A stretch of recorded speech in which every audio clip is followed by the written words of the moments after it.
communauté internationale qui, en 1994, avait demandé à la République du Zaïre, à l'époque dirigée par le défunt maréchal Mobutu, de recevoir le flot de réfugiés qui fouillaient le génocide rwandais.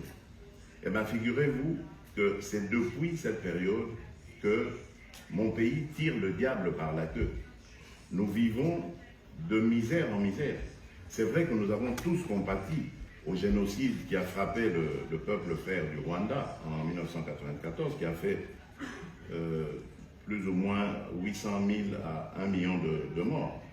Mais aujourd'hui, en République démocratique du Congo, et ce n'est pas moi qui le dis, ce sont les agences, les nombreuses organisations de droits de l'homme et autres, il y a plus de 6 millions de morts depuis 1994.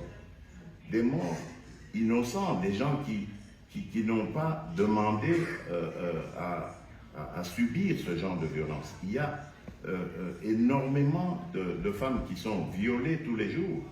Je ne vous apprendrai rien de ce côté-là.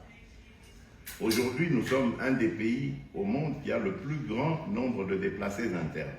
Vous savez que les déplacés internes, leur situation est beaucoup plus dramatique que ceux qui se déplacent, qui vont dans des pays étrangers, parce que là, il y a au moins des structures d'accueil. Ici, nous n'étions pas préparés à recevoir ces flux de population qui viennent parfois de manière brutale, inattendue, impromptue.